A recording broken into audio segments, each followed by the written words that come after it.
Hi there, I'm Tutor, product lead at Mailtrap. In this video, I'll show you how to find your Mailtrap username and email, and how to update your password in just a few quick steps. Let's start by navigating to your account settings. First, click on your account name in the top right corner. Then, click on My Profile in the drop-down menu. This will take you to the Profile Settings page with the Profile Details tab already open.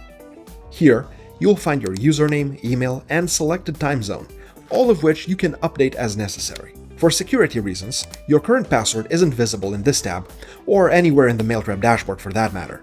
But, in case you need to change it, you can easily do so via the New Password input field. Just keep in mind that any new password you choose must meet the required criteria, such as being at least 12 characters long and meeting complexity requirements to protect your account against brute force attacks. And yes, the password that you set here will give you access to both Mailtrap email sending and Mailtrap email testing, so you don't have to worry about managing separate credentials. Now, if you're in the situation where you're logged out of your Mailtrap account and you can't remember your password, we've all been there, the process of recovering it will just be a few easy steps.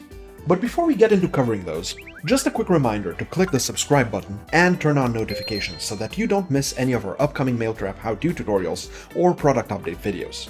Once on the Mailtrap login page, you can find the email input field and enter the address associated with your account.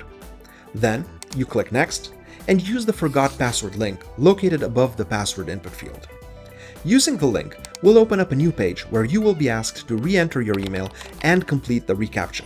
After that, simply click the Send Instructions button, and if the email you entered is in Mailtrap's database, a password recovery link will be sent to you so you can set a new password and access your account.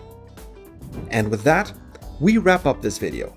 Now that your account is all set, you might want to add some contacts and start sending. For more information on how to do that, check out our dedicated video. I'll see you there.